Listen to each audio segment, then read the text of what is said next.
Okay. Well, let's give it a go. I'll drive the desk.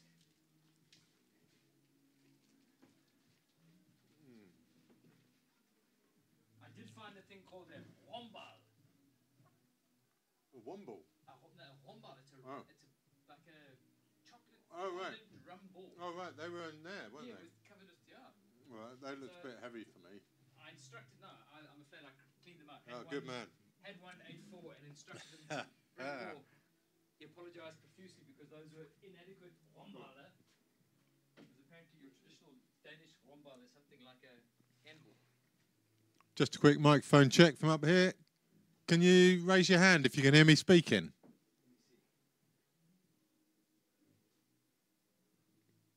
Nobody. What about now? Sounds good. Okay. Tim Scott. Tim Scott, I can see you there. Can you raise your hand if you can hear me? Tim, raise your hand if you can hear me, Tim. Cool. We're back up.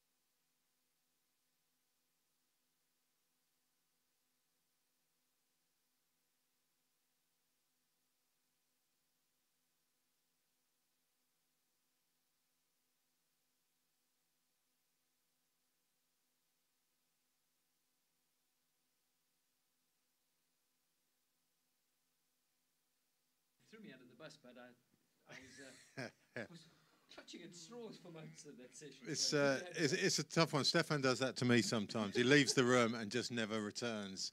And it is a tough gig on your own. But we're lined up to tag team it for this afternoon.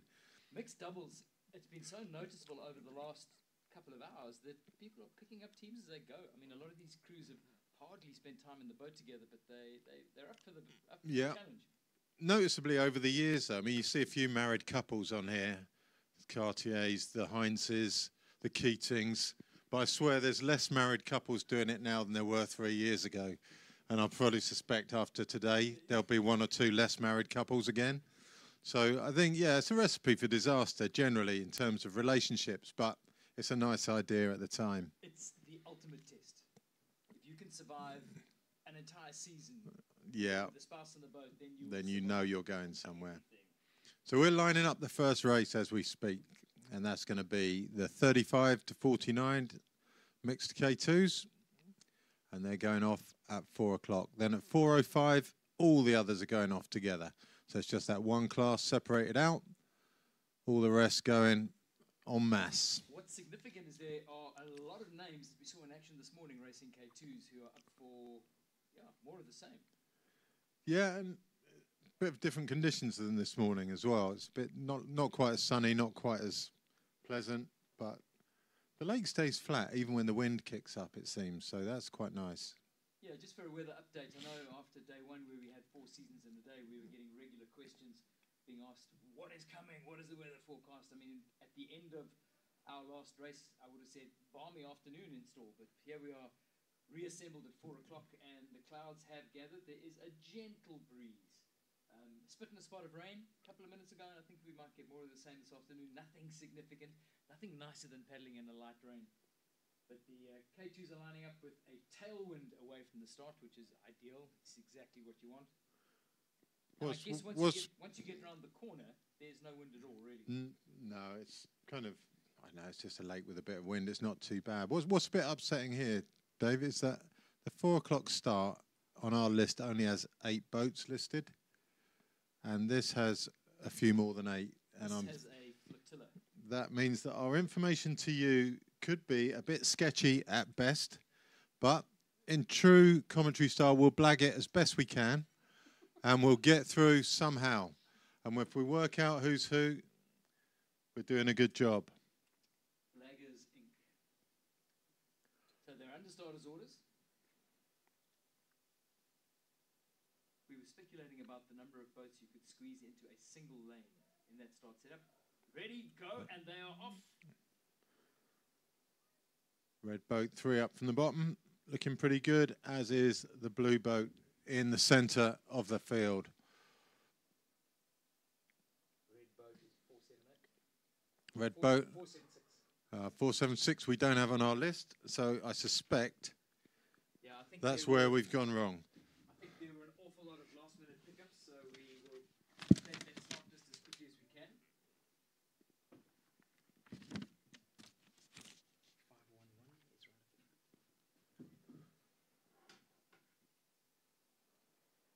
Yes, so 476 is the Spanish crew of Salvador Rico and Maria Kester. Also right up there in the mix was boat number 511, which is also missing in action on our start sheet. This is going to be a long afternoon, It's the Spaniards leading.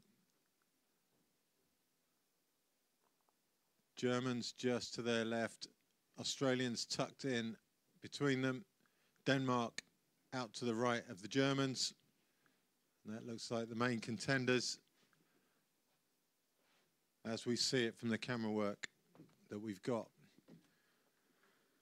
Germans now taking the lead. That's 471. And that is Dennis Muller and his partner. And Petrusha.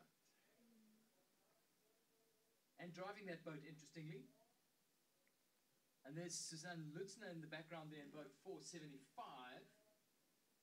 Suzanne paddling with Soren Hittel, one of her Danish colleagues, having just picked up gold with her German partner, who's now her adversary on the water. So Suzanne Lutzner from Copenhagen sitting nicely on the wave as they're pulling away at the beginning of lap 1. Moller and Petrushat still pulling. Red boat this side, 476. 476 is the Spanish crew of Salvador Rico and Maria Kester. And the Australians tucked in the back. Seemingly 511, which doesn't exist on our sheet. So there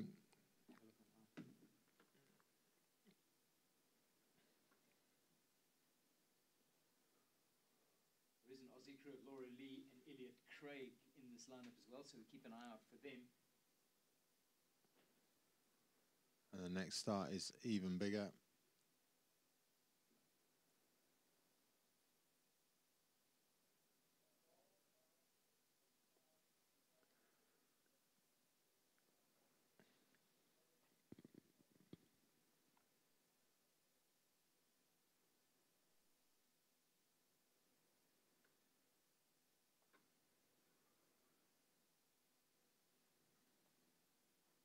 Missing number you had 511. 511.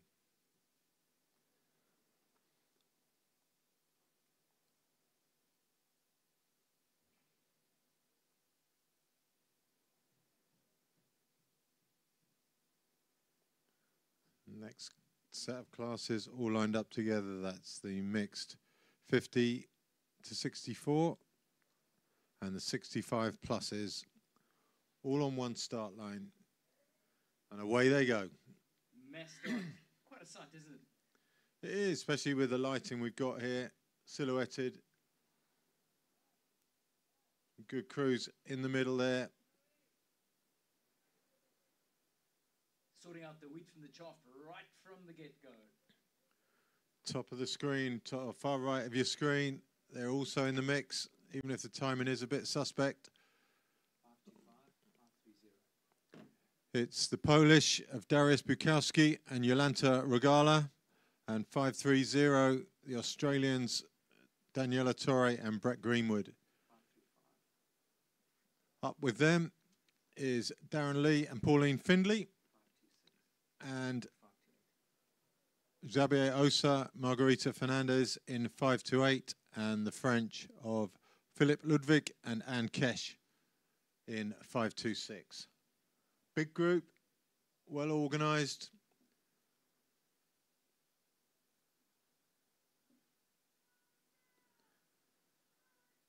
spit and a spot of rain falling over Lake Giles.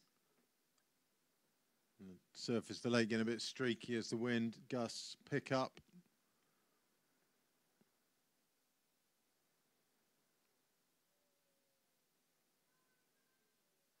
Top of your screen there, Brian Greenham. Is it? No, maybe not.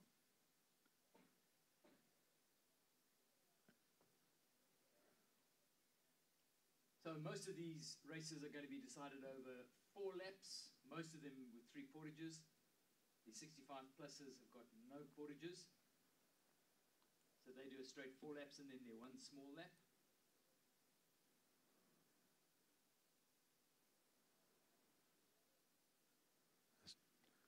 Greenwood and Torre looking good to the left of the current leaders, who are from Poland, Bukowski and Regala. In this field, you will find the Canadian husband and wife duo of Edith Freed and Elaine Bullard, completing a very full program of races for them. Seemingly a little bit tight going around that buoy. A little change of direction for one of the crews there. I think the motorboat waves you can see have come across.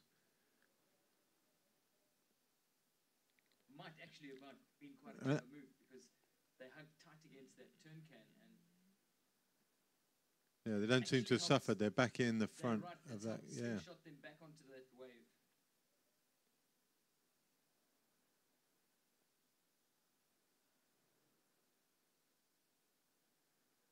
Significant colour in that batch is red. Spain with another good contingent, and of course another big turnout from the Danish paddlers. Not a comfortably settled yellow K2. Yellow K2 is looking like it's having a torrid time right now. There's just enough of a chop to aggravate that or possibly unsettle a crew that's not 100% comfortably seated in the boat.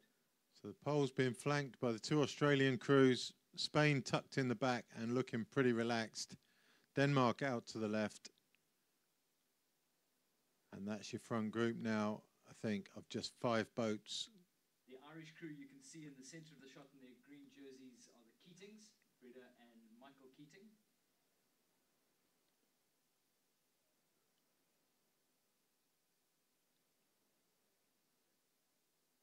Significant that our ITO on the boat at the elbow turn huddled in a... is looking slightly less jacket. cheerful than they were this morning. I was speaking to one of the course ITOs this morning, and is very cheerful about the fact that it was nice yesterday out on the boats. So it's not so nice when it rains, and maybe he's tempted a bit of fate. At the back there, you'll see the red, white, and blue of the French team. That's Michel and Gerard Cartier. Moving to the left to cut around that bunch. Line themselves up for that slight left-hand jink before they go to the top of Lake Giles.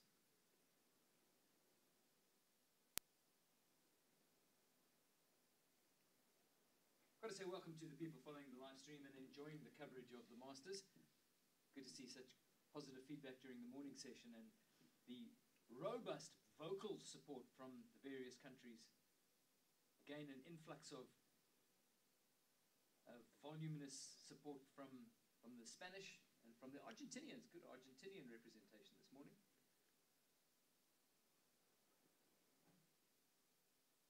As well as a lot of support for the Team GB paddlers. Good news looking forward is that our production team has been adding newer and some pretty dynamic cameras. Thinking we haven't had these shots, or we didn't have them yesterday. You might have had them this morning. I saw them rigging a couple of cameras with really lenses, nice, which are giving us a whole new angle. And what's really going to be exciting is we are running a cable cam over the full distance of the portage.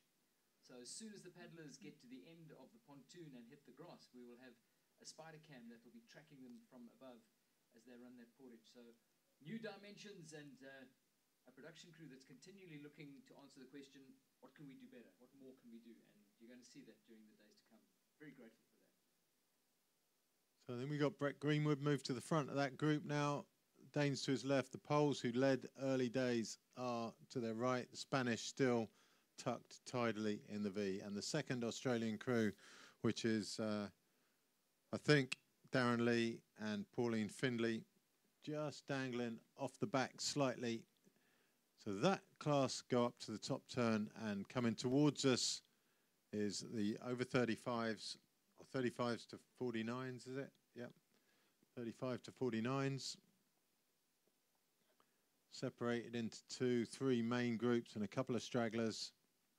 Front group of 5, led by the Germans still. That was, oh, I can't remember which one it was now. There's three big German crews in this race. One of them leading currently, as they were when we last saw them. Australians to their left, Spanish to their right. So 71 is Petrushat and Muller leading. From, we're clearly missing a page of numbers, aren't we? 511, 485. We can give you nations: Australia and Spain. Denmark in the back now. Just confirming, Lola, Ivan, that you've paid your dues to Darren Lee. I've made, you can see right in front of you how much effort I've gone to not to muck that up again today. So there's your lead for Germany, Australia,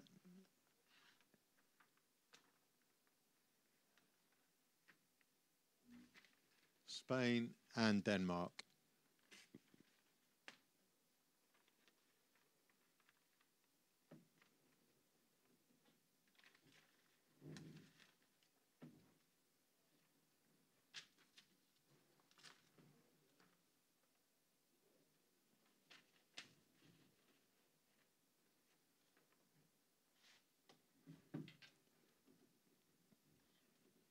It's a pretty moody scene as the overcast clouds dominate the skyline. Actually, Very comfortably settled. The wind's gone.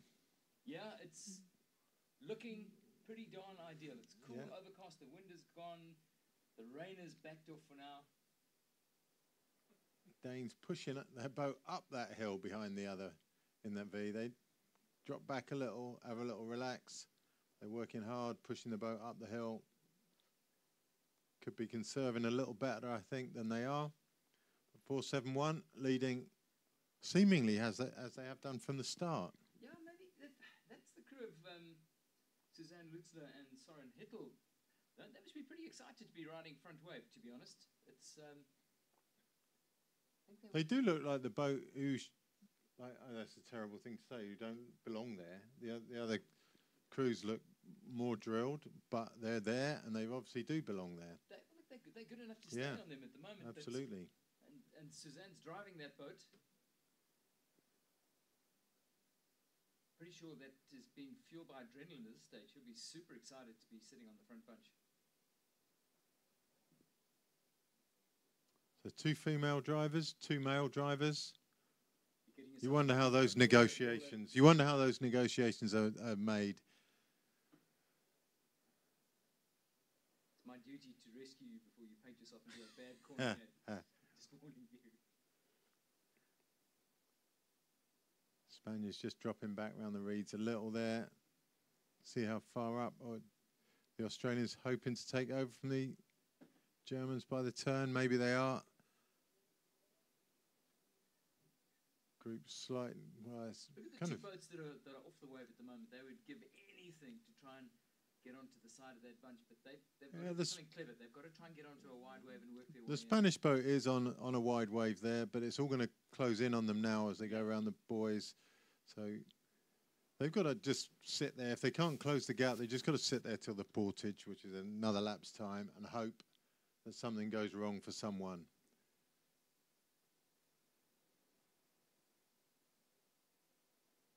Just a little bit more complex when you're getting K2s around a tight turn, especially with that boat sitting on the diamond. Yeah.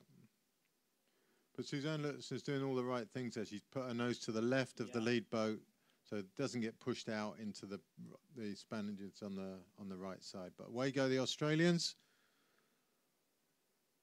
A little bit of a concerted effort, pushing on just a little. Got 5-1-1, currently nameless.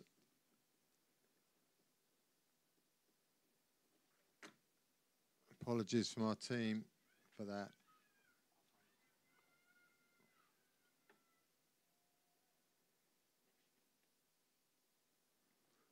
So it's Spain and Germany just off the back. Run the numbers down.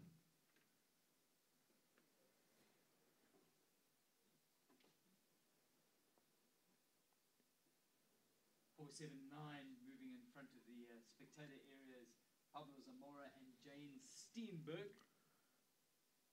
Second Spanish crew staying moved out to that left-hand side again. They'll have to cut in again for the buoy at the short turn. But they're certainly not losing contact with the group. In fact, I think they're closing up a little. Doing a good job of riding those wide waves. So Australia lead from Germany, from Spain and Denmark.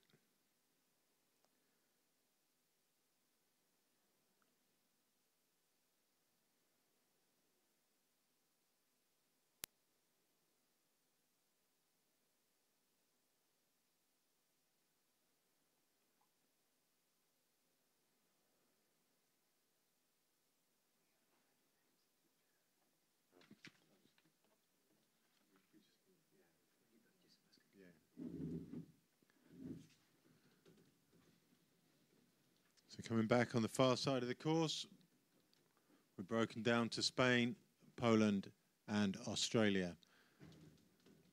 That's in the older age group of 50 to 64.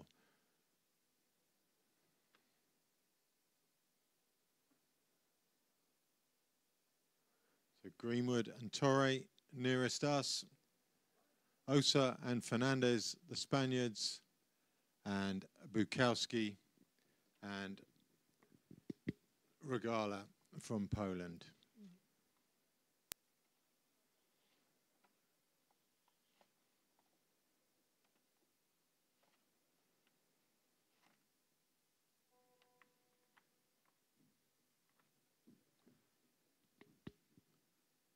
So that's a view back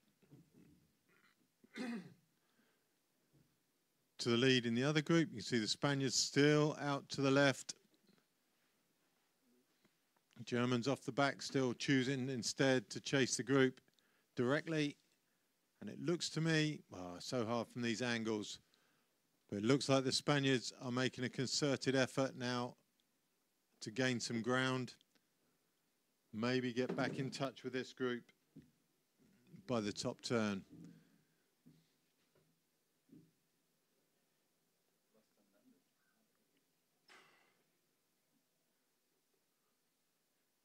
So we're in a fact-finding mission to go and get the numbers we can't see at the moment, but in shot 539 is Iversen and Jensen from Denmark.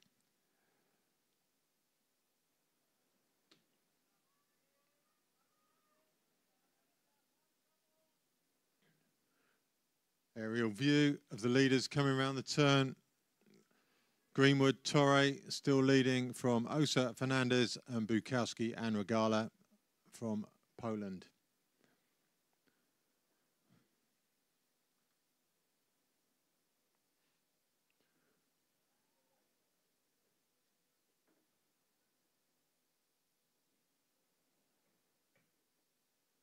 Just behind them, we've got Darren Lee and Pauline Findlay.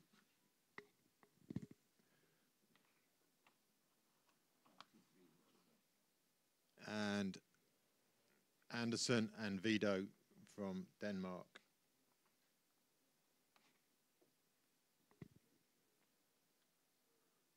In shot though, 484. From the USA, Paula Burks and Scott Searles.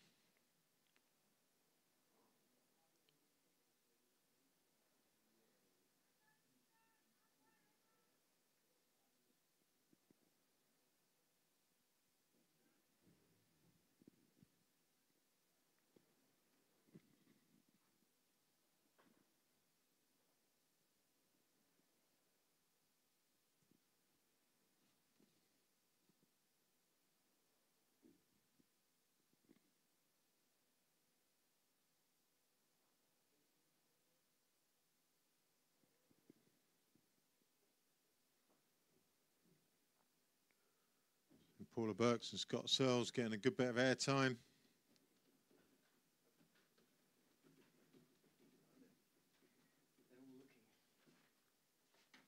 As we go back to Torrey and Greenwood, putting in the hard yards at the front of the race.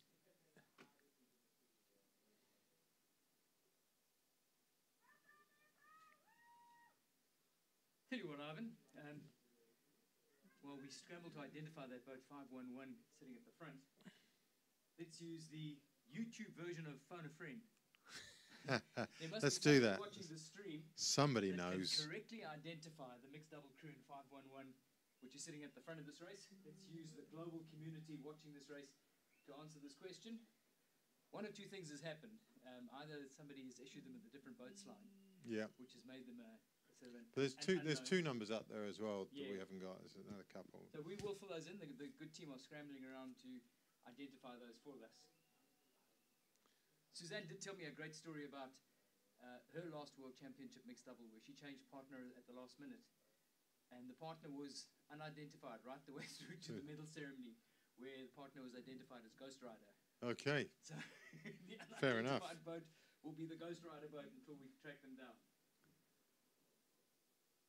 So we're busy watching that comments column on the YouTube page. Still in the 50 to 64s, it's Greenwood from Osa and Poland, a boat of Bukowski and Regala.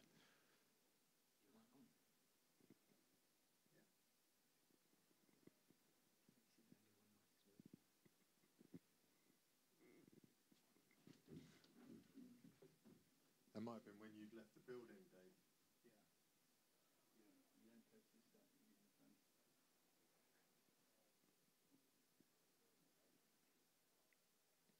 So on screen,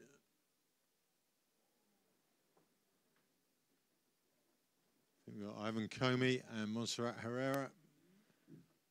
537 there from Denmark, Carsten Pankoka and Rita Vestergaard.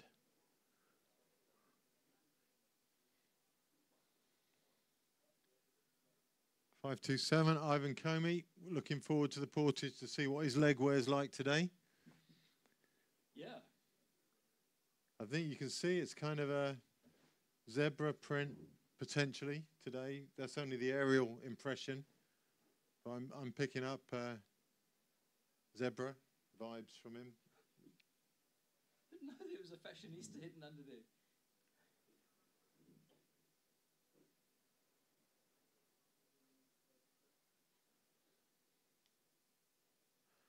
Bryn Price and Jane Miller just out of shot. Doing okay.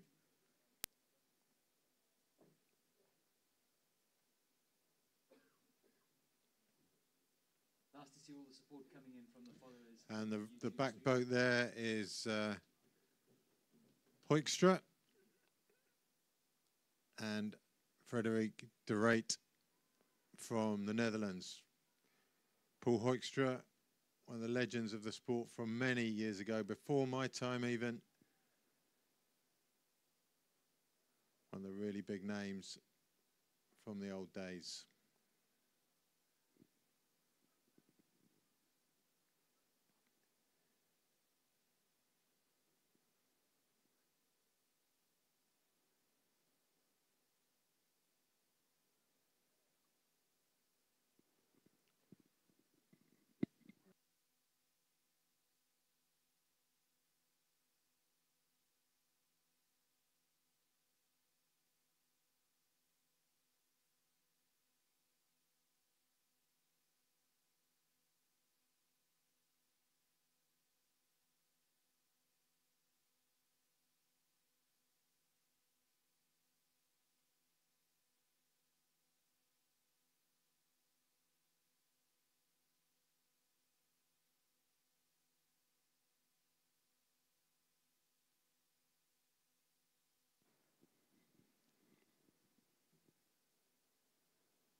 just got better and better since the start, hasn't it? We had that windy squall at the start for their first leg up to the top, and now it's absolutely perfect. A little overcast in the sky. We could do with blue skies a bit just to cheer up the afternoon. Yeah, I go.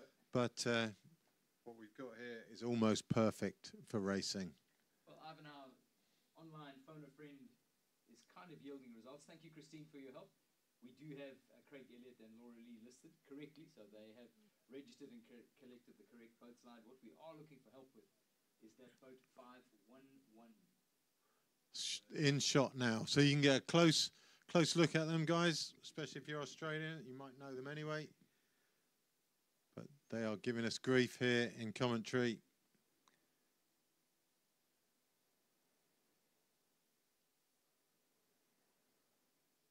We're down to Germany, Australia, and I think it was Spain in that group. Dennis Muller and Petrushat looking very comfortable, it must be said, in that white deck black hole K2.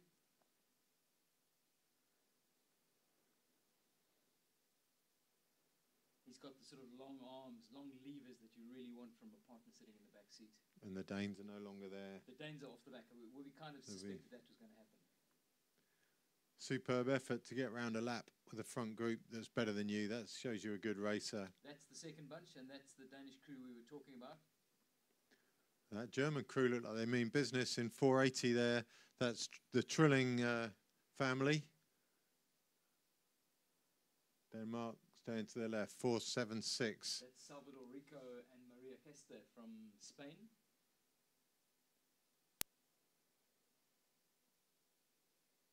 And again, Suzanne and Soren are being kept honest by that group. All racing side by side. Nobody's content at this stage to sit back and take the diamond.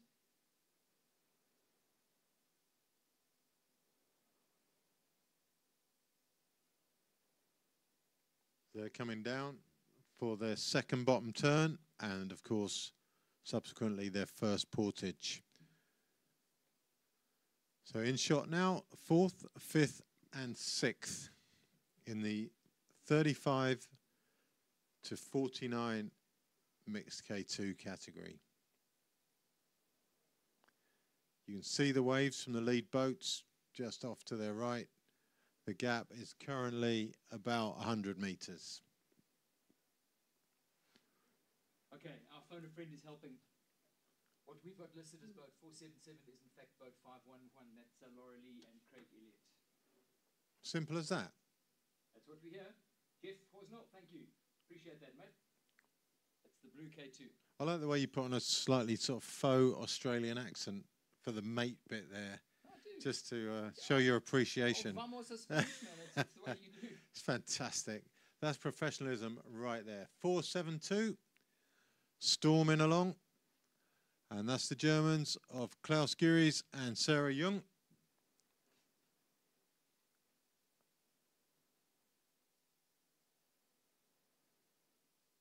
As the first three head down for the bottom turn. Around the 8th green at Royal Oak.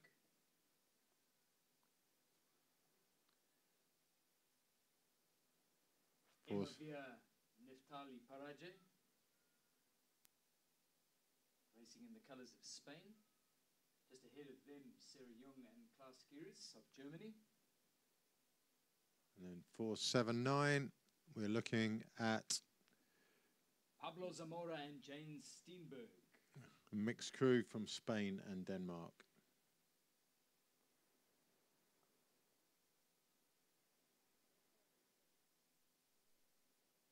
Leaders come round the turn and head for the portage for the first of 3 portages, I think. Yep.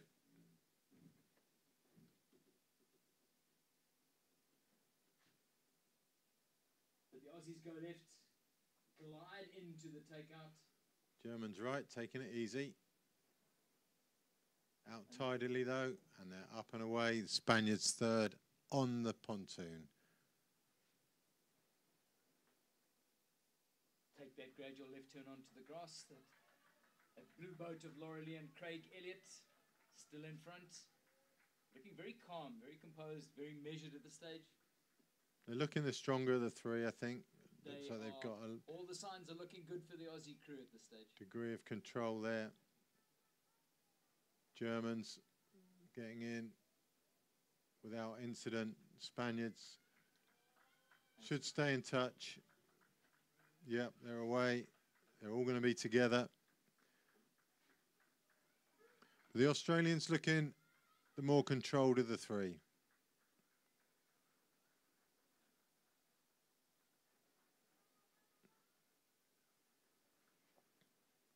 Second bunch coming through the portage.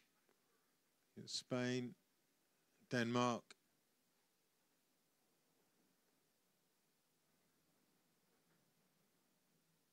And then Germany. Germans labouring a bit on the run. It's Anke Trilling and Oliver. Team Trilling. Anke fresh from her gold medal winning K2 performance this morning with Suzanne Lutzler.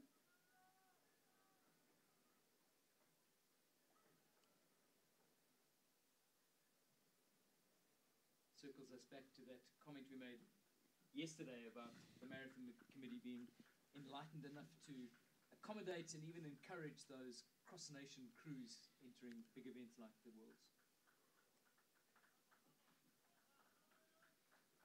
You've been out there this morning just talking to a few more people on the ground. There's a few comments about the commentary and stuff, largely positive, fortunately. I mean, it's not entirely positive, obviously. But one thing that somebody pointed out that we haven't talked about is just with all this masters racing, it's just the health benefits of doing the regular exercise, having to train for something, you know, just the health side effects of this. So confirmation the Spanish boat at the front is Kissy Torres and Adolfo Monteguido.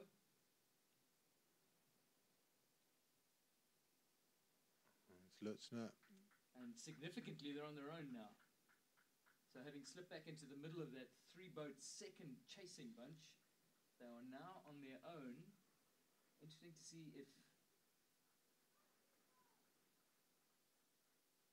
they slid out of that chasing bunch. Let's see if we can get a perspective shot on where they are. It's the Spaniards who are away in front of them. So you got a lead group of three, then Spain, then Denmark, then Germany, in single file in fourth, fifth, and sixth. Getting in at the portage now, another German crew of Ponson and Freund. And that looks an uncomfortable boat from here. You can see there's a bit of a lean going on. One lean in one way, one lean in the other way. It happens. The Belgians. Steen Verlinden and Hans Meersman. Don't be fooled by the names on the side of the boat. Remember, most people have borrowed boats for this race.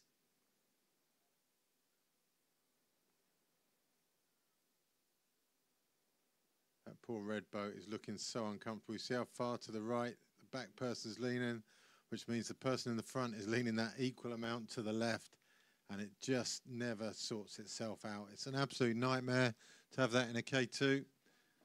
Into the portage come the leaders in the next class, and that's Greenwood, Osa, and Fernandez, and Bukowski, and Regala.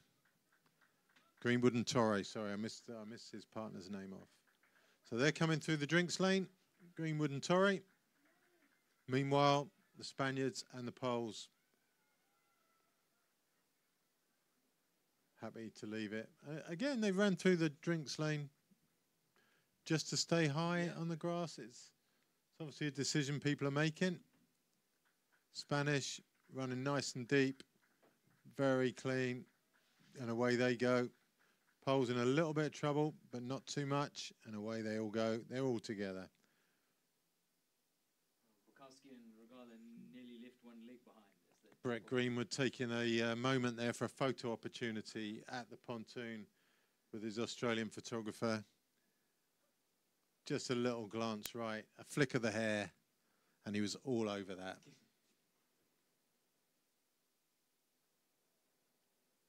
That's a crew paddling with intent, Ivan. Looks positive. They do look good. They look very strong. That whole front group looked really good. But they're not putting too much distance between them and the second group, apart from the Danes who are struggling with their rudder or something getting in now. The Danes just fighting it a bit there. But the second Australian crew and the second German crew still about 100, 150 meters down on the lead crew, on this lead group.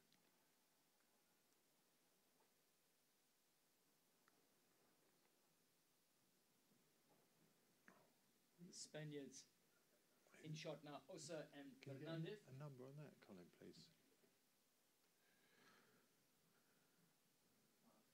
Being followed by Torre and Greenwood. Bit of bad luck over there for Tony Benschop and Esther van Luysen. They seem to be the crew that's in the water. And this looks like the first of our 65 pluses with no portages coming round.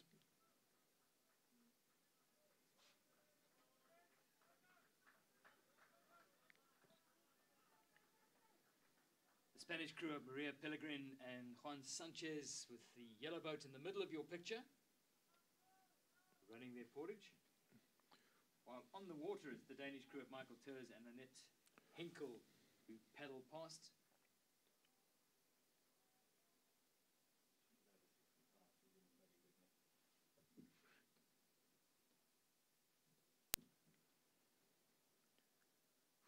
The Danish crew of Kelt Pilgaard and Leonard Tigerson.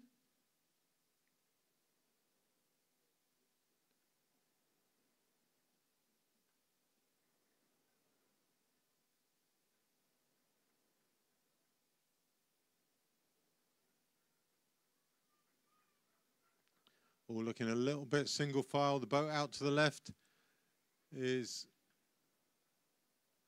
in the older age group, so they don't count.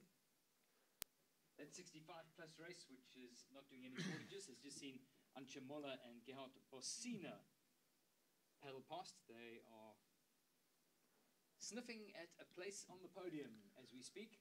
As is Ireland's Keating and Keating in third place. I've got friends at home who will be very excited to hear that the Keating family are in third. Already dropping me messages about them online. Meanwhile, the USA, 484. Paula Burks and Scott Searles. Seemingly, yeah, they've hogged a lot of camera time. Running through, another Danish crew.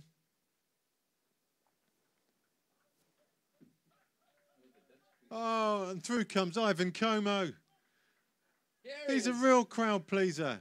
Get him singing along, the fashionista of world canoeing. It's Como.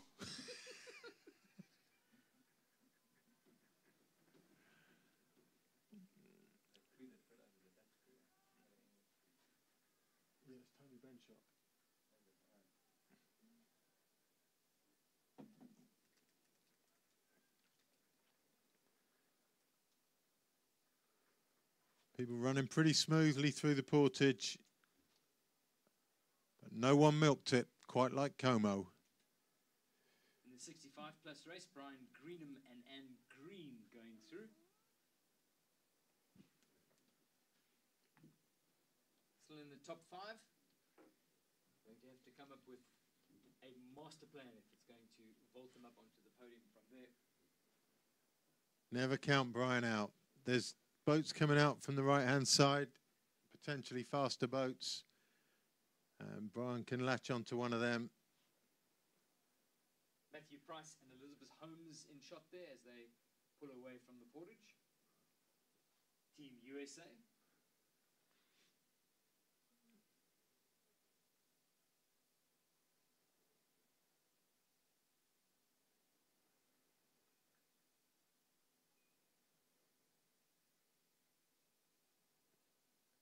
So a little bit of downtime. 65 plus. I think they're in the top 5 now. The crew of Helga Freund and Siegfried Gottfried.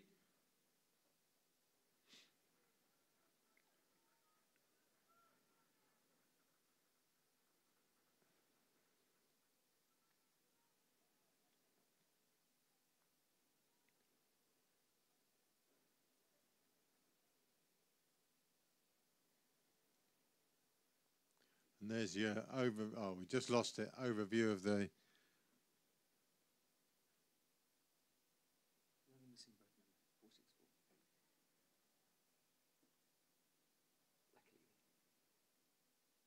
Spanish crew now cruising through in 6th in the 65 place.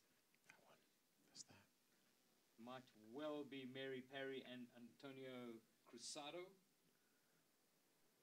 5 through 8 pulling away is Tony Benchop and Estefan Loisen. After their unfortunate swim on the turn, and there'll be a boat that could pull one of the other boats back up to the front.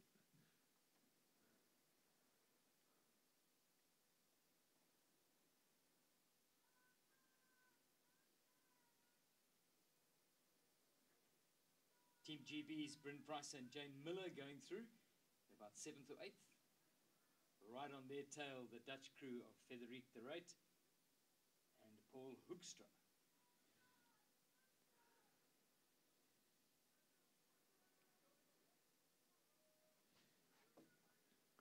The novel portaging technique in the middle of our portage can.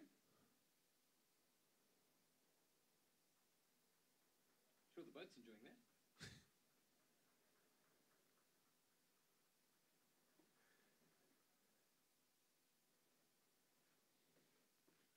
Another boat comes around for the over 65s, boat 605 from France, the Cartier family.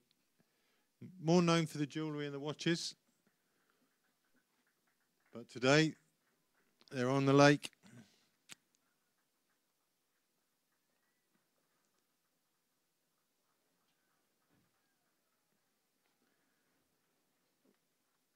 And on the far side of the course, about 500 meters from the next turn, is Petroshat and Muller. Looking strong. Along with Laura Lee and Craig Elliott.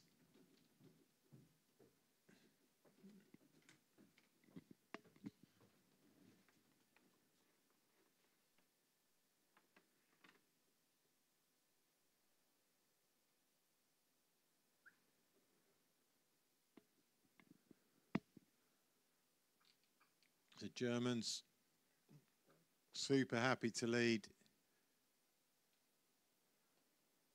Boat that runs comfortably, obviously. Australians to their right and to the right of them. Spaniards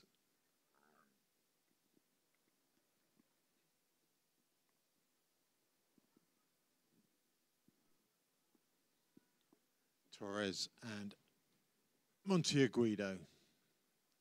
Thanks, Jeff, for the comments. We appreciate that.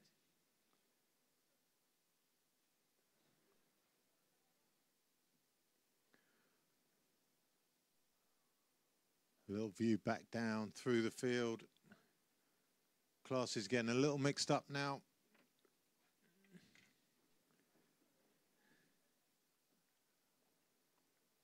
.607 there. Doing a sterling job from Sweden, Annelie Heinz and Lassie Heinz.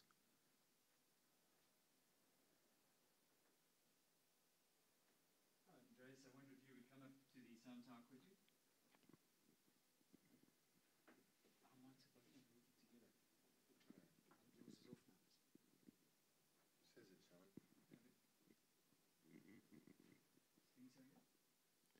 So we got Laura Lee, Craig Elliott, Kissy Torres, Adolfo Montuego, and Petroshat and Dennis Muller at the front of this race. Just struggling to get round the turn a little.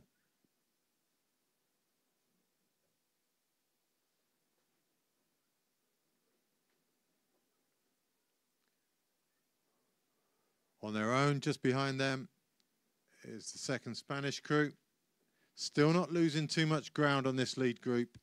And they'll be hoping that at some point, somebody just falls off the back of the group, allowing them to catch. So in fourth place on their own is the Spanish crew. Give you a name check in a second. I think it's Emma Villa and Nefali Paraj. Emma Villa and Nefali Paraj.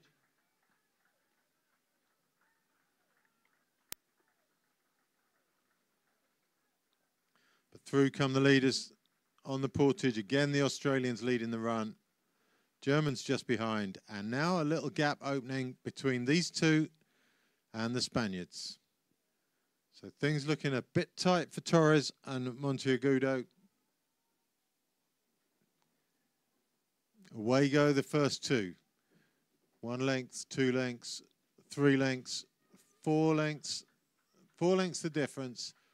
Germans working hard to catch the Australians. Australians having a concerted effort this time to break the group. And they are going to break the Spaniards, I think.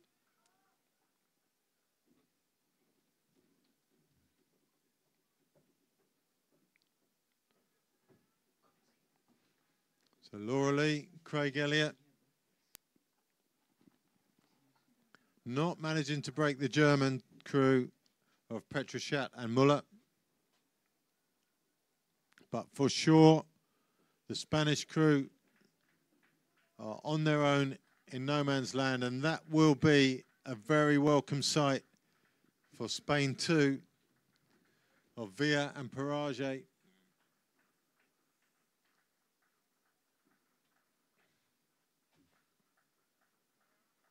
German crew of Sarah Young and Klaus Gieres coming through the portage, looking uncomfortable, it must be said.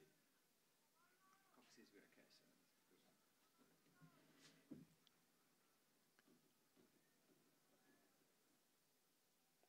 And the Australians have made the jump to those two over the portage.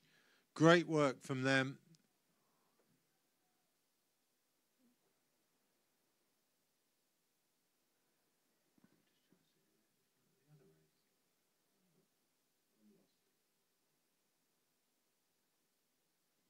I'll give you some numbers and names in a second, but that's 472 in shot. Jung and Gieres from Germany. And they're about 50 meters down on a group of 4 or 3 in the straggler. The straggler in shot there. That's an interesting comment. There's a boat 607, Swedes Anneli and Lasse Heinz, who are paddling past us, and significantly, Anneli sitting in the front of the boat. In fact, they're both paddling with flat blades. That's very interesting. Small blades, and they might be out of turn, but they look like they might be flat blades. They've had those blades since 1937, and they've never let them down yet. And they're sticking with what works. And I get that logic completely. Good question having come in from the team at the train station saying, is it the angle of TV coverage, or are some of the paddlers using older blades, flat blades? So And there you go. I think it's only that crew. Well, all change. 473 now. That's the Spanish crew. Avia and Parage have made that jump.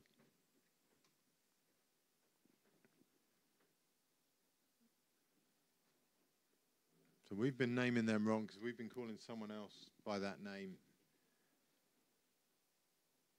So now from right to left is Spain, Denmark, Germany, and Spain.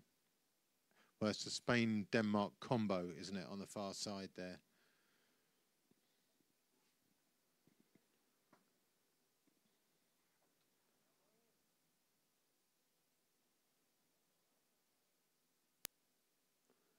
.522 there. In shot is the Spanish crew of Pellegrin and Sanchez.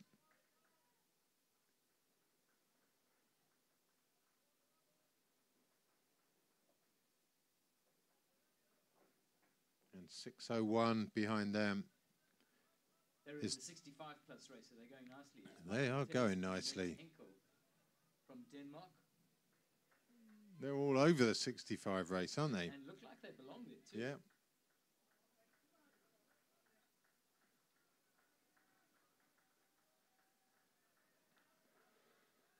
So they're just coming on to their final lap. Might well be. It's remember the 65 pluses are doing 4 straight laps before they come into the finish. 4 straight laps or 3 straight laps? 4 straight laps Okay. for the 65ers. The others are doing 4 laps of 3 portages.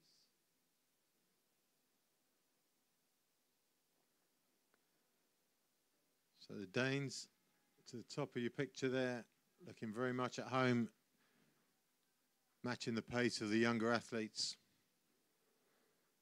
That bright yellow Elio boat really makes our lives quite easy. Spot that from a mile away.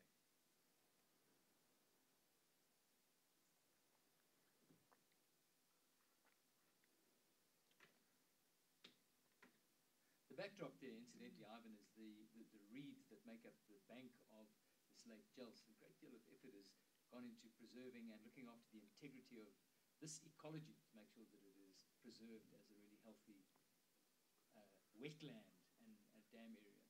And part of this event has been an education process for the kids that have been coming in to watch, teaching them about sustainability and environmental responsibility. It's all good stuff from the organizing committee. 5:27, it's Como and Herrera. I'm wondering what Herrera thinks when Como starts his showboating at the portage. Do you think she signed up for that? His rash face is a bit of a letdown. That's plain pink. It's only on the bit you can see.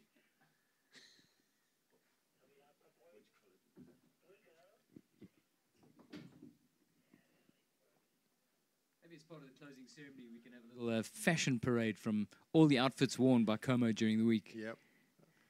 A Como montage. That's it.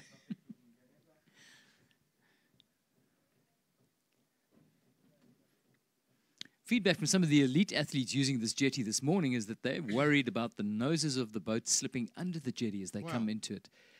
You look at it, and that jetty is not very high out of the water. So I don't know whether that's an elite athlete with jitters that came up with that. Well, it's an elite athlete who maybe needs a nutrition program. Or needs a pump in the boat. That's right. Oh, this is a bit difficult. The over 65s haven't got the portage. Oh, yeah. We already fixed it. That was why I was up here. Thank you. Okay. So round go, 6:01. They are absolutely shredding this over 65s K2. Michael Thayers and Annette Henkel. Thanks, Debbie. Technical problem sorted.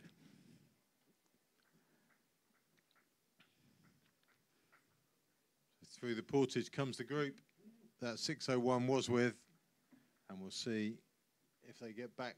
They're not going to get back to 6:01, who's now leapfrogged ahead of them.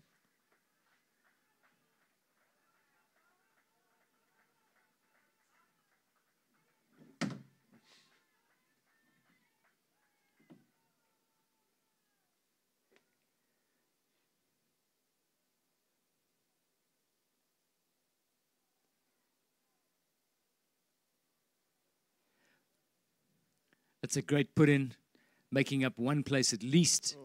In fact, grey boat's in a world of trouble. It's aggravated by a desperately, and the rudder's stuck in the sand. Yeah. Really, it's one of those They're not do very. It again, though, aren't they? They might well. The tail is sliding back. Oh my goodness! They got it. As long as there's no sustained damage to that rudder blade, they're fine.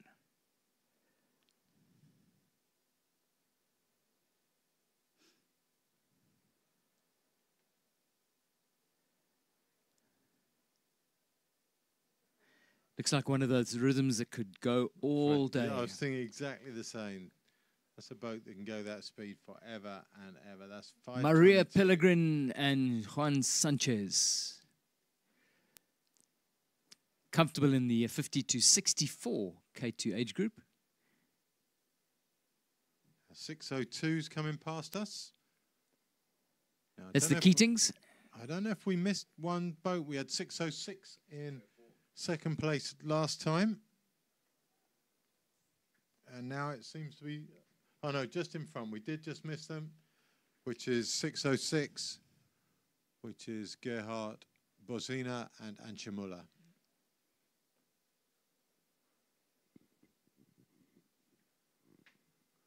But the Keatings potentially closing them down. Bottom turn in camera shot in front of the start gates, which means you're coming into portage time.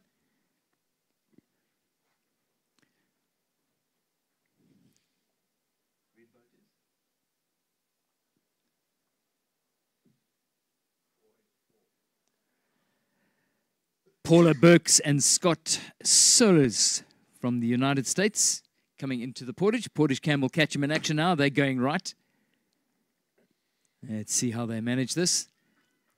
Cautious, tentative, I think are good adjectives at this stage. Sliding the back of the boat in sideways.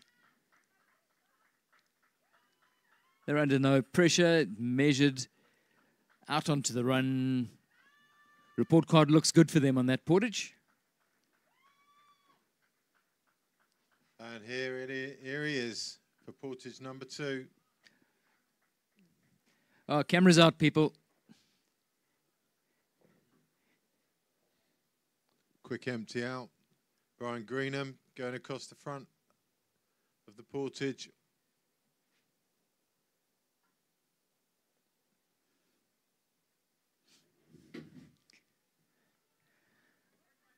So Team USA opting at the last minute to change from the left to the right to the left again. It's all happening. And here he comes, Ivan Komi, claiming it from the crowd. If this doesn't make front page of some glossy magazine next month, I'll be desperately disappointed.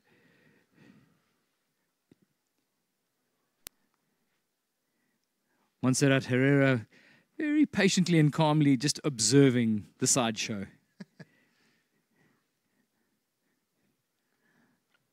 I'm sure once the racing is all finished, there will be an appropriate fines meeting. Como just closes them down.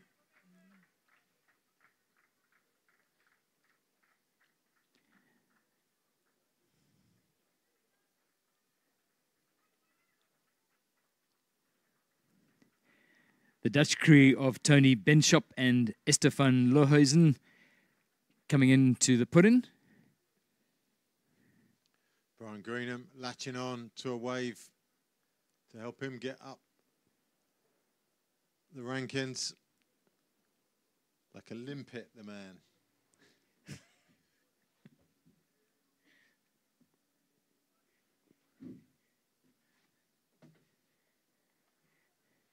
You get them, Ivan, don't you? Always on the lookout for a freebie. Yep. I know the feeling.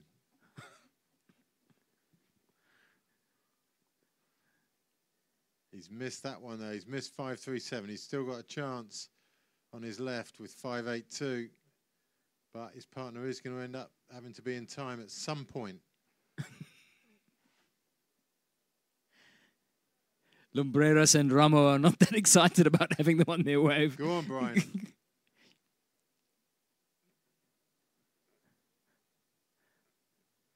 I mean, short of attaching a bungee to the boat, you're not going to get on the wave any other way.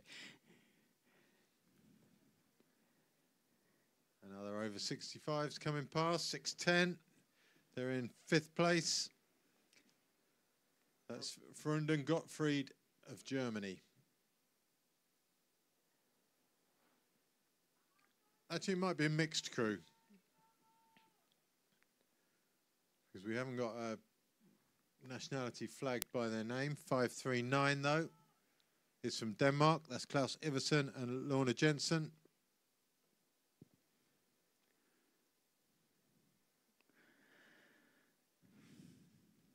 .464 is in the same race.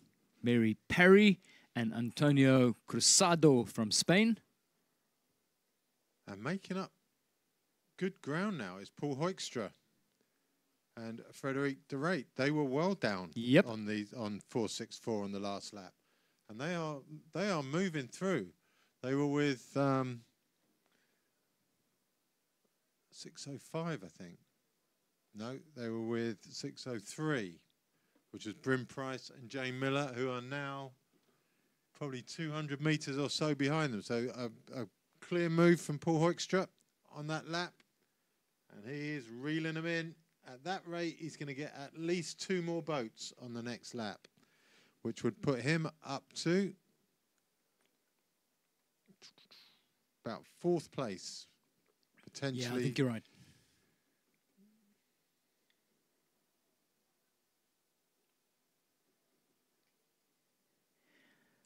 Bryn Price and Jane Miller coming past the start-finish area.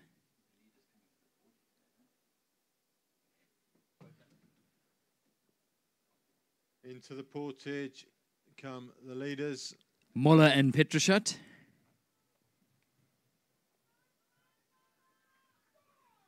Laura Lee, Craig Elliott. Taking it to them still. These two broke away. And they're running with meaning now. The meaning might be that it's only 1 short lap left to go. Yeah, I think they're trying to make this one really count. This is could be their final portage. The Germans off the pace. But away quite well. The Aussies are certainly out of the blocks hot this time. No look back over the shoulders. I think they have a plan here.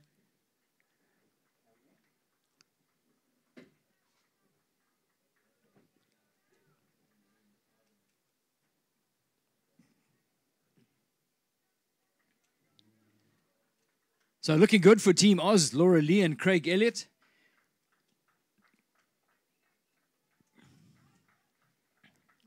So we did have the Spanish of Torres and Monteagudo with them, and they are now well off the pace. I think that could be them running through the portage now, maybe. Yep. So just getting in now, 3rd place in the 35 to 49 category.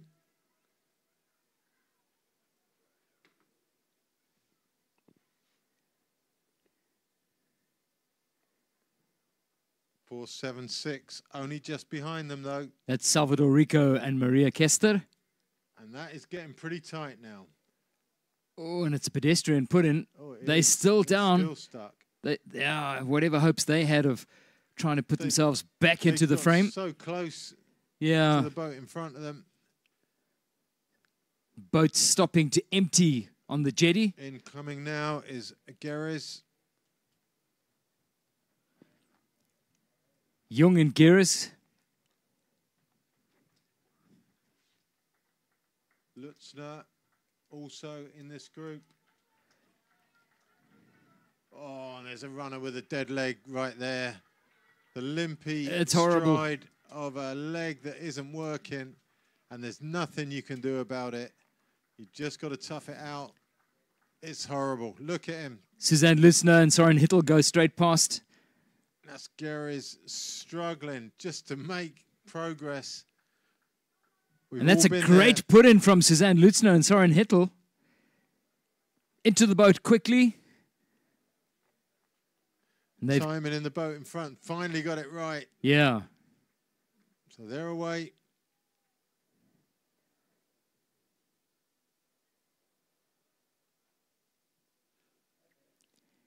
Jung and Geras. Jung Geras just really struggling. He couldn't move at all over that portage.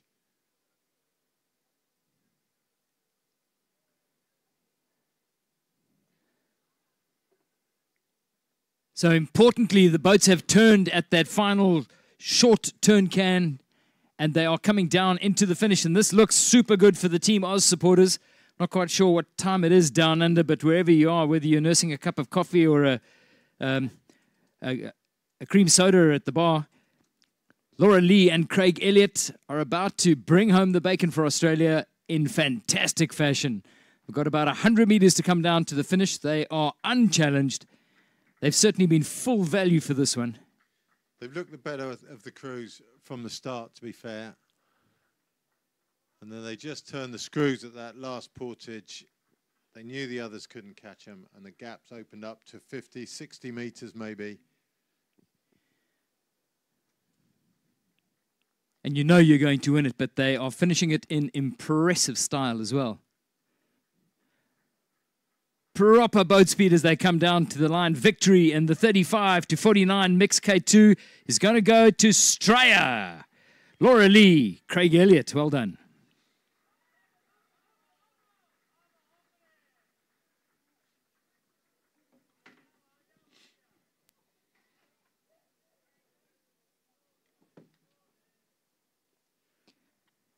Anne Petrushat and Dennis Moller in the German colors.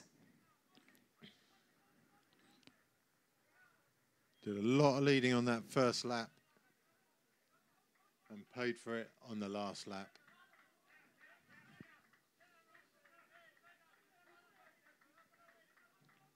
There's a lot of Spanish action in the crowd behind us.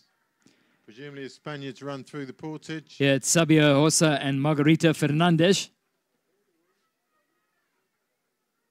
We've got and somebody dragging a boat solo to the put-in. He's lost a partner.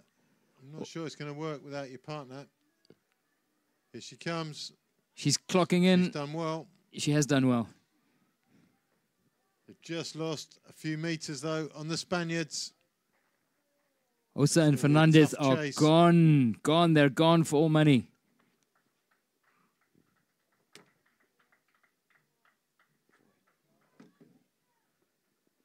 Kissy Torres and Adolfo Monteagudo from España.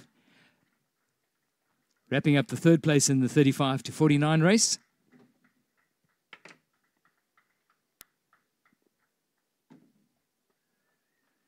And the crew of Salvador Rico and Maria Kester, also from Spain. They had a chase the whole race. They stayed roughly the same distance behind. Never really closed it. And then just on that last portage, when they did close it slightly, they had bad put in and lost everything they'd just gained. Yeah, tough day out. They have had a tough day out. It's been hard work, and you can see it on Maria's face as well. 4 boats coming down to the finish. And it's going to be tight.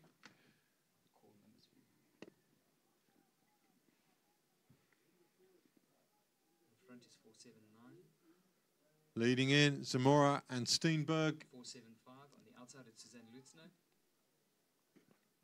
Lutzner and Hittel just are going to run out of time to overtake the mixed crew. It's a great charge from Suzanne Lutzner and Soren Hittel. They are just short of taking that place. Great race. And it's the Germans, Geris. 472 and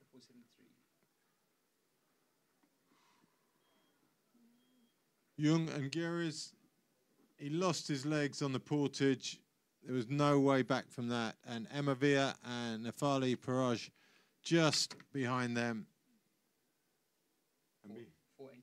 And behind them, another German crew, Trilling and Trilling, across the line now.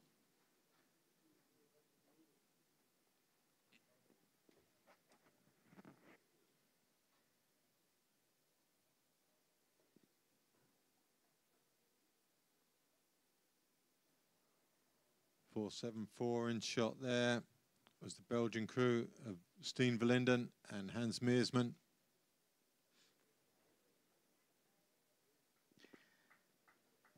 It's funny, Ivan, what you can pick up by watching this are the crews that have had the luxury, I guess, of being able to spend a lot of time in the boat together. Yeah. They are drilled. They settled. They're comfortable with each other. They know what to expect from each other. A lot of these crews are thrown together as an add-on from people who have already entered one of the races. It doesn't always work. That doesn't always work. Doesn't matter what engines you've got in there. If those engines aren't firing together and at the same time, it's not always a good outcome. So just getting in their boat, 5-2-3 is Anderson and Vido. And coming across the line is Verlinden and Meersman.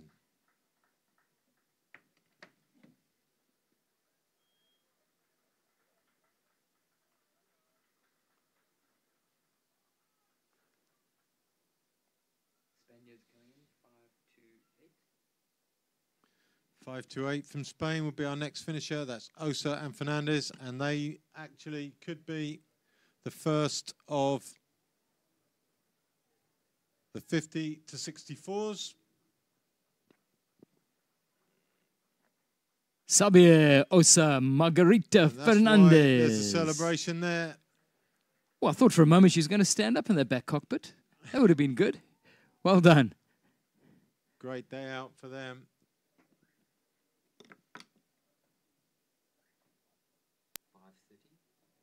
And Daniela Torre and Brett Greenwood couldn't stay with them all the way to the end, but a close second.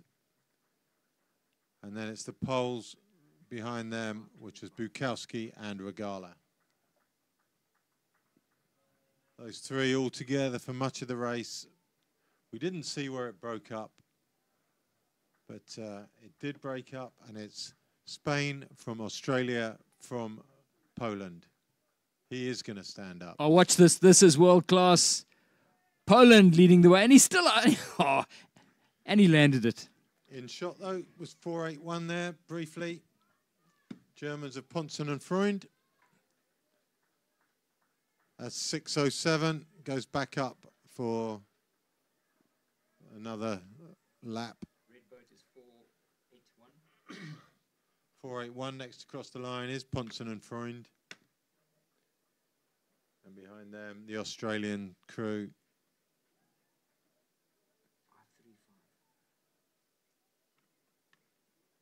Of Darren Lee and Pauline Findlay. We've got all sorts of swimmers out there now. 5.24. Headed away from the portage. Pilegard and Tigerson. Takes one to start it, doesn't it, Ivan? I mean, Darius Bukowski has clearly mastered the stand-up in the cockpit, and to be able to return to your seat, land it with some sort of dignity. The others, maybe a potential lack of dignity in a lost boat, I'm thinking. You can be sure there's someone on the land thinking, that's my boat for tomorrow. Don't muck it up. Yeah. No. All the others head up for their top turn. We've got another swimmer up that way, but I'm not sure if they've finished, not finished. We'll try and get a number check on them.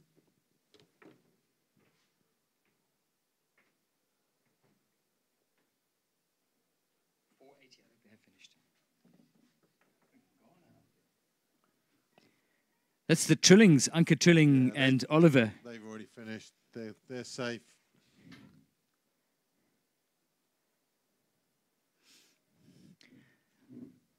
There was a stage when taking a swim after crossing the finish line used to arouse suspicions about how light your boat was going to be when it went through boat control.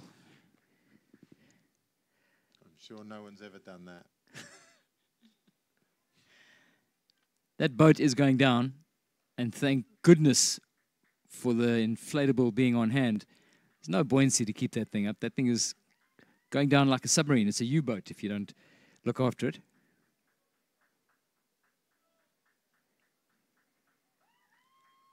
Coming through the portage, final time for everyone now.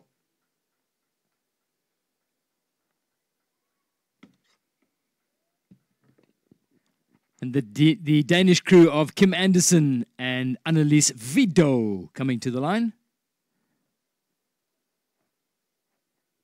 Oh, we've got trouble at the portage, a stitch, or certainly some sort of pain. Or maybe a very good joke, I'm not sure. Which, incidentally, the guy in the front isn't finding particularly funny. He didn't tell it clearly. He didn't get it. I think it's a language barrier.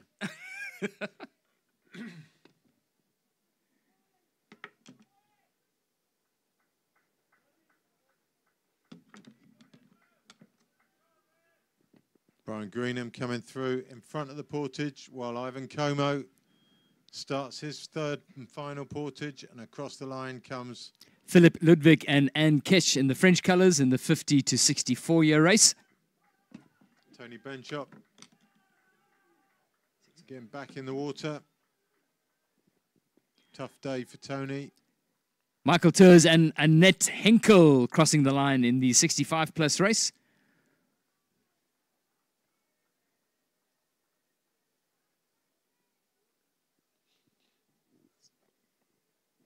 Here comes Como. Oh, his partner is struggling now. They're in and safe.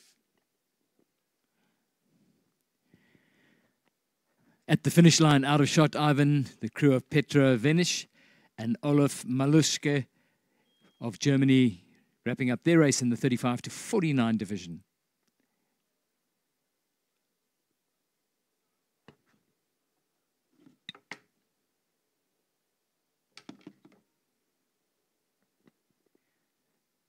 And that bright yellow K2 of the Spanish crew of Maria Pellegrin and Juan Sanchez also crossing the line to conclude their bid.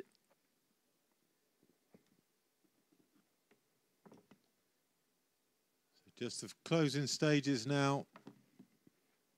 We've yet to have a finisher. That's Edith Freed and Elaine Bullard of Team Canada stroking their way across the line, going really nicely. Along with Denmark's Kelt Pillegard and Lene Tigerson. Still waiting for our first in the over 65s. Fatigue showing on the portage for 5.39 there. That's the Danes of Iversen and Jensen. Across the line, 5.31. This is 6:06. This might be a winner. This is our winner. No, it's not. It's not. Oh, yeah, have we missed them? This is the crew of Antje Moller and Gerard Bossina wrapping up their race in the 65-plus division. Well done. 482 on screen is Lumbreras and Ramo of España. The Keatings crossing the line in the 65-plus race. I think in third position.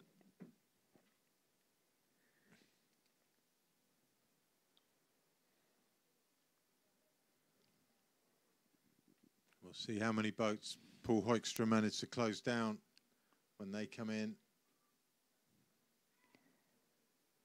That's Karsten Pankoke and Rita Vestergaard of Denmark in your screen at the moment. And Bryn Price at the back there. Back of the shot with Jane Miller from Nottingham. 6.10 across the front of us. Freund and Gottfried.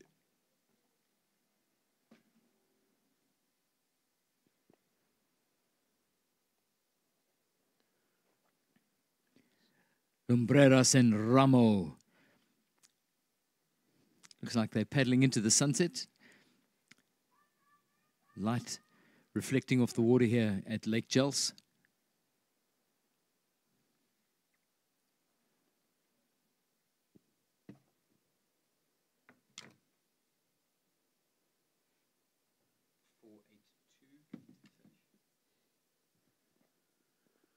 Lumbreras and Ines Ramo about to finish their day.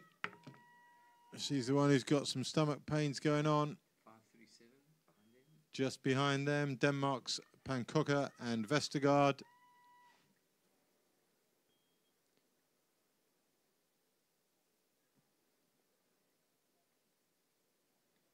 Tony Benchop in shot there. Took that swim at the bottom turn.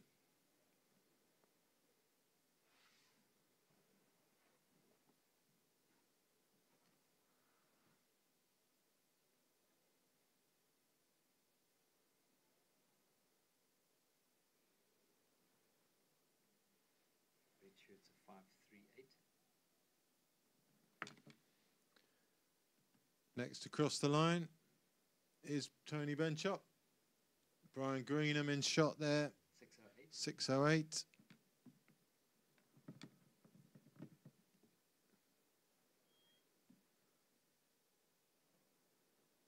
With thinking fourth in the over 65s. Unofficial, of course. That Union Jack spray deck is pretty special. It's been used quite a lot this weekend, hasn't it? It's a landmark spray deck, that. Custom job, I'm assuming? I've no idea where you would get something like that. My fashion sense doesn't extend that far. 529 now from the USA, Price and Holmes. 527. Followed by Mr. Como himself, Ivan Comey. Surely he's going to stand up in the cockpit and show us his pants as he crosses the line. Herrera. Yes.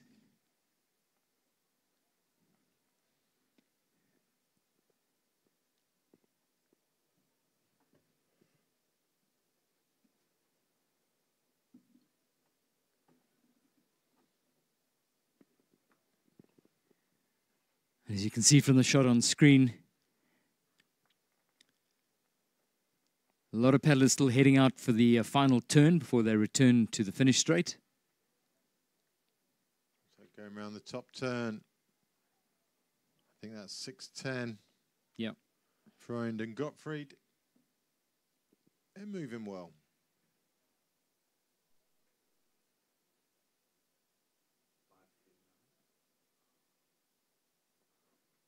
Meanwhile, 539 making their way is Iverson and Jensen to the finish line.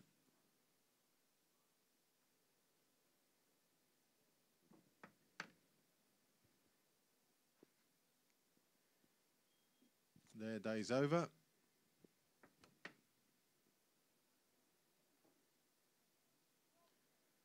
And there's Paul Hoekstra and Frederic de Ruyt. They've been part of the Canoeing family and Canoeing furniture for as long as I can remember. They've been at everything, everywhere. They love it. Across the line. Paula Burks and Scott from the USA.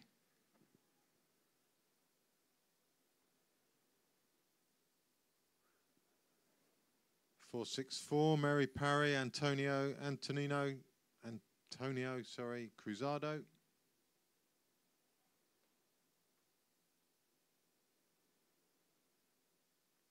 Mary Parry used to belong to Richmond Canoe Club way back in the days when I belonged to Richmond Canoe Club. That's a long time ago. Before colour TV.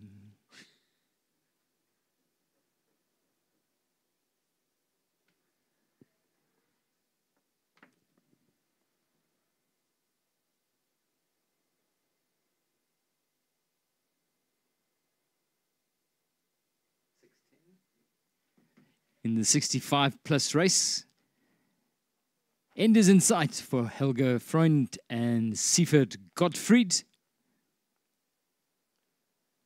Worked hard for their place on the result sheet. Can look forward to 10 more strokes.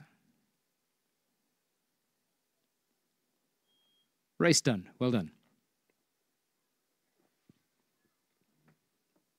Pretty much everyone's the Dutch crew of de Ruyt and Paul Hoekstra.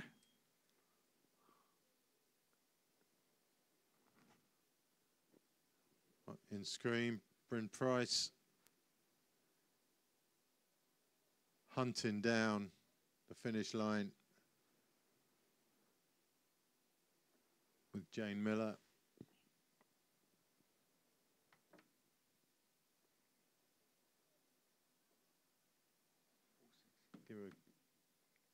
Give her a dues on the timing, though.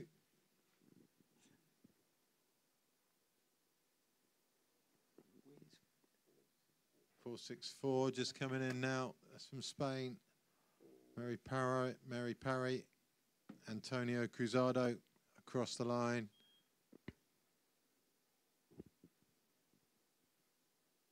.605 in shot.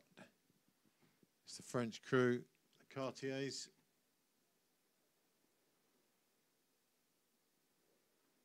He's singing the same song today that he was yesterday.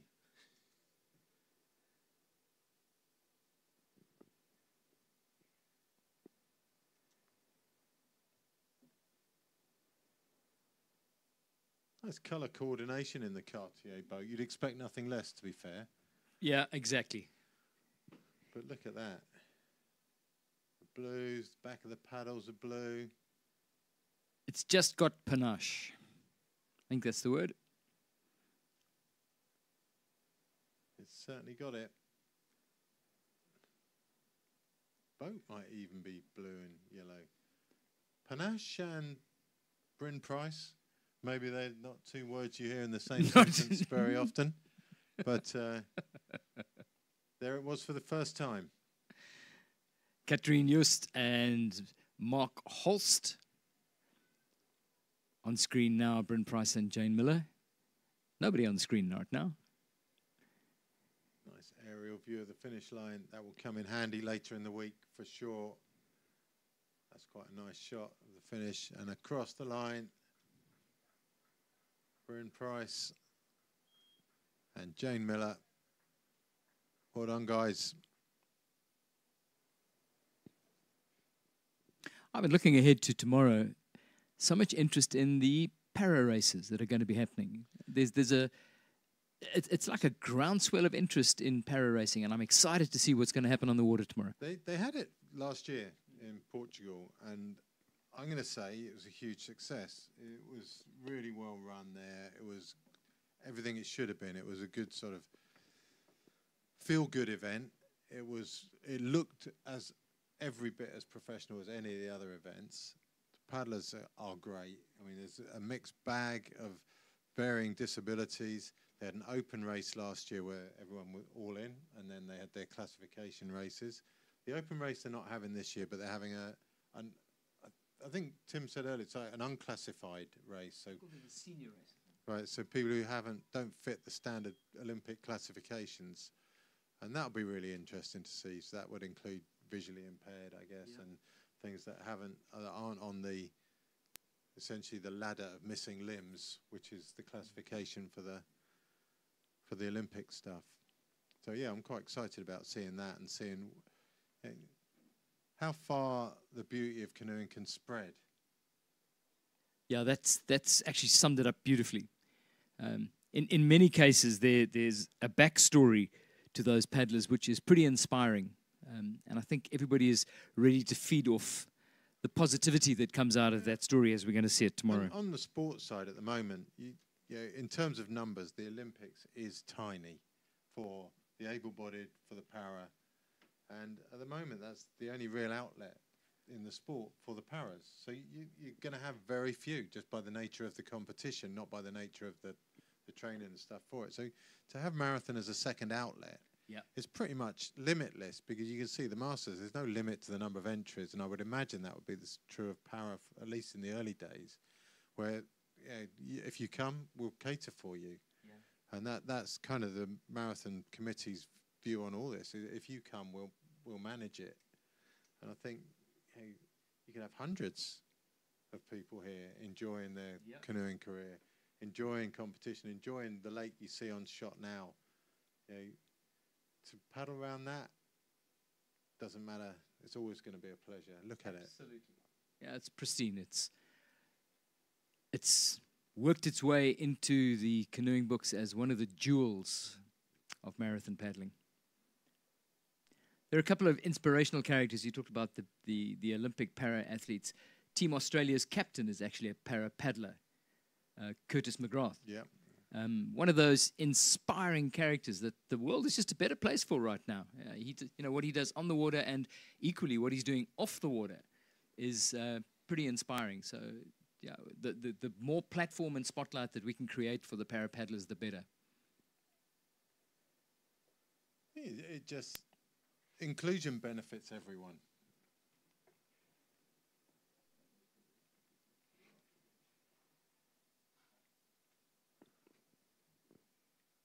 I think that's the last boat on course, 607. Still got a little way to go, the Heinzes. Kudos to them, loving every minute.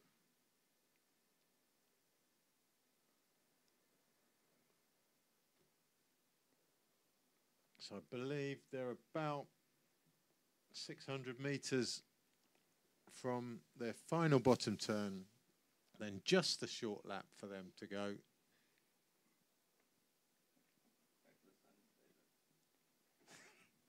And that'll be the racing over for today.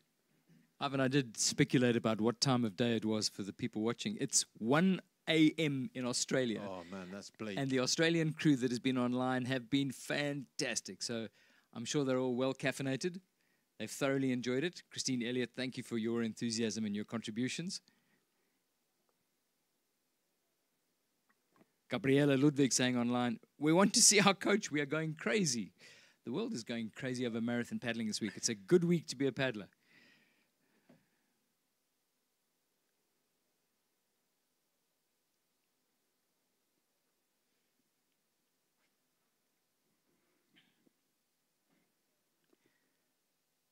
Ivan, early mornings, late evenings, and in between, the elite athletes are getting out.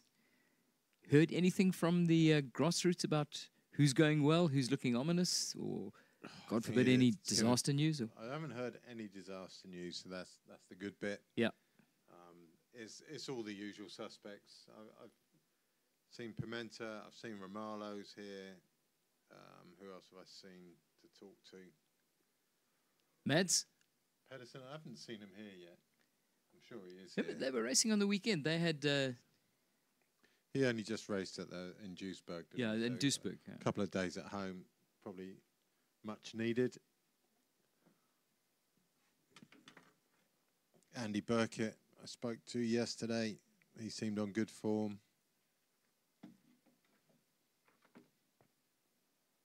5-3-6 tapping down to the line. I'm sure I can hear this in Australia already. It's Mark Rickard and Lynette McKenzie. I'm sure their efforts are being appreciated in the chilly dark morning in Oz.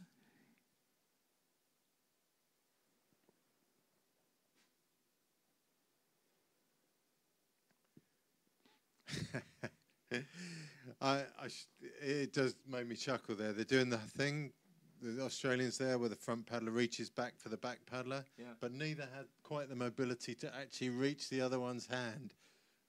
It's just both left hanging there for a second. A little before they call virtual it a day. five. Virtual five.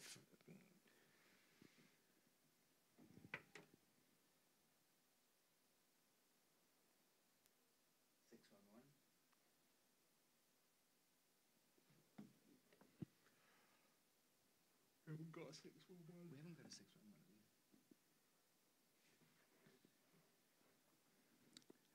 Mission accomplished for boat number 611. Bit of a late entry, we think, on there because we don't have them on our sheet, but it looks like maybe a combined crew. Australia in Claiming back. it like champs on the line.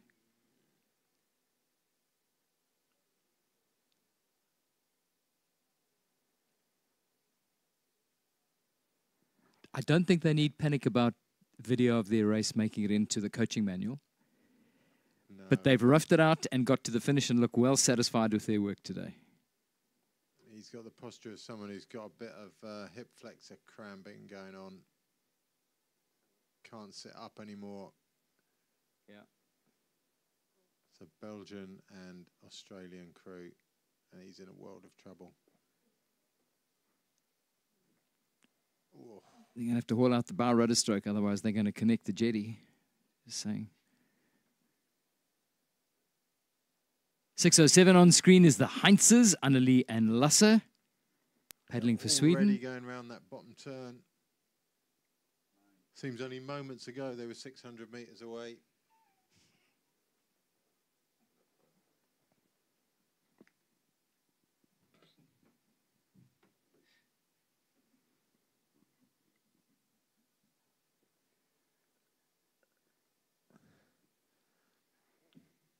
Everyone in the crowd who's left needs to be cheering on these guys as they come round the front for the final time. It's Annelie Heinz and Lassie Heinz, and they are putting in the hard yards. A bit of appreciation from whoever's left in the stands would be much appreciated. That's what we like to hear. Good stuff.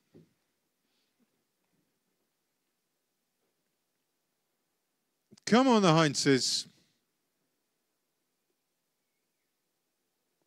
Oh, and there's some urgency of the back seat there.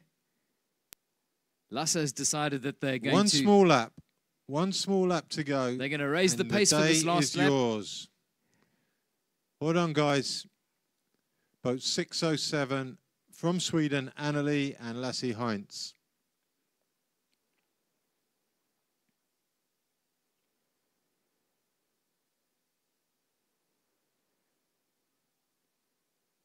Having to do a little brace as they go over the chop from the boat going past.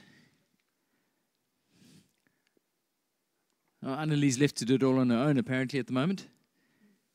I had a fear that they thought they might have finished, but they are heading up to the final short lap.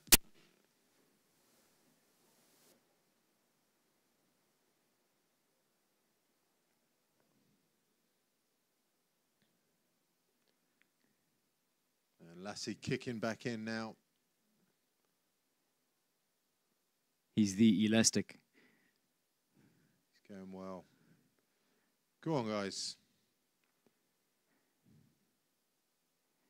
Anneli, to her enormous credit, has got one speed. And I suspect she's probably able to do that all day.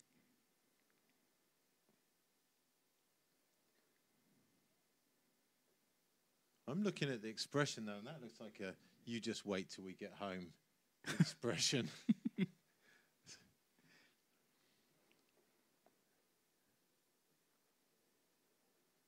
Lasse pushing her along now. It's been a 14.4 kilometer endeavor for them. And they're nearly up to that top turn.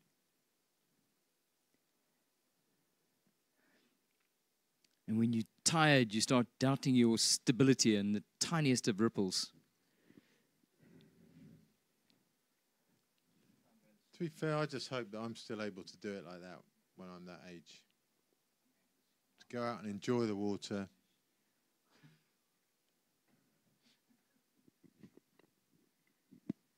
So you're going to get them something for when they finish? Breakfast? Okay, let's do them off. I'll come back to watch the finish. Yeah, I should just get them something nice. You guys need anything? No, we could. We're good. Over in a minute. Well, 10 minutes. We're going to toss for the medal ceremony and the other one can walk.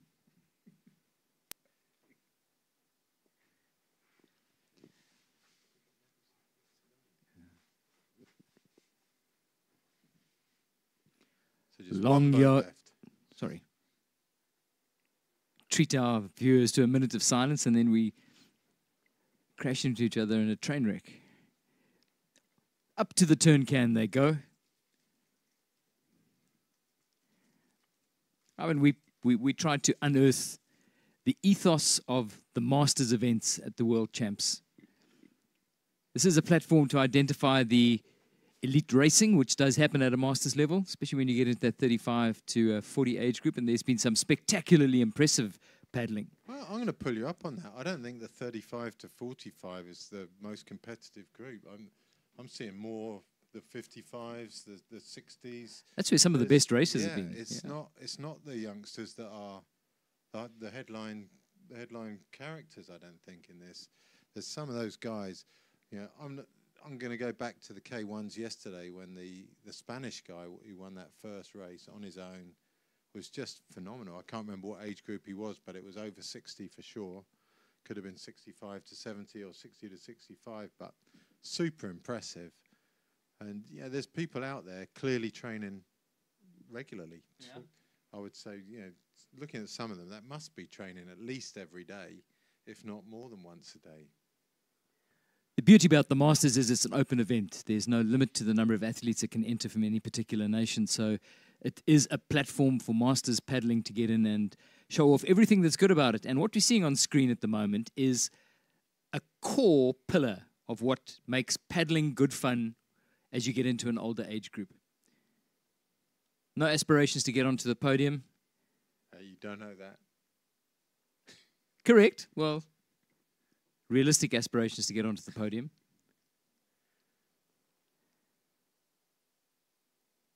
I think when they do finally get to the finish line, Annelie will be doing all the turning and paddling back to the I think boat pound. Lassie is looking like he's struggling a little bit there now. They're halfway back now from that bottom turn, or final turn. So, folks, the couple of people that are still waiting in the stands, what you're seeing on the water is the end of a really long 14.4 kilometers. Big deal for Annelie and Lasse Heinz from Sweden to come down to Denmark to get involved with this event. It was clearly a big task for them today. They've stuck at it purposefully, and they are coming down. That's the view pretty much that they will have, that we're being gifted by the drone that's tracking them down to the finish. You can see the two white boys, which are just in front of you. So it's literally about 150 meters. Annelie is doing what she's done all day. She's just got that metronomic diesel engine in the front, which has been gold to this crew and one of the reasons why they've managed to get to the finish. Lasse has decided that he's going to chip in as much as he can for the last 100 meters down to the finish line. They're going to be our last finishers on the day. We like to believe that they're champions as much as the elite athletes we put onto the top step of the podium. So they're about 50 meters away. And when they do get close to the finish line, I really think we should give our Swedish crew, Annelie Heinz and Lasse Heinz, a special round of applause because it's been a long day for them.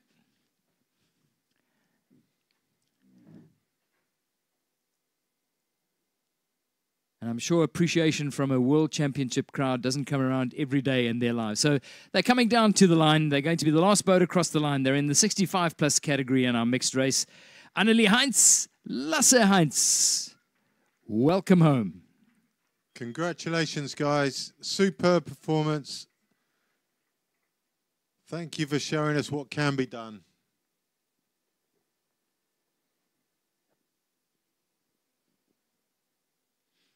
Thanks for watching, everybody, the live streaming audience that's been following this from every corner of the globe.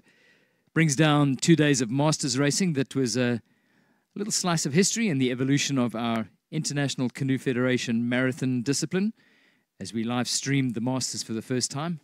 I know it's been appreciated by the core Masters audience. There's a wider audience that's been whooping in the background. So heads up once again to the Danish Federation for making the streaming of the Masters a priority. It's certainly been a worthwhile endeavor. Tomorrow we focus, amongst other things, on the para-athletes, and then Thursday, it's game time. The elite athletes are going to start delivering the high-octane spectacle that we're all looking forward to. Thursday, Friday, Saturday, and Sunday. Thanks for following the live stream. Thanks for your comments. We do go through them and use them as a source of inspiration for what we banter about during the days to come. And I know the athletes, when they get home and they finally stretch out and put their slippers on and take Teddy to the duvet, also go through those comments as well. So thanks once again from myself and Ivan Lawler. Look forward to catching up with you tomorrow morning at 9.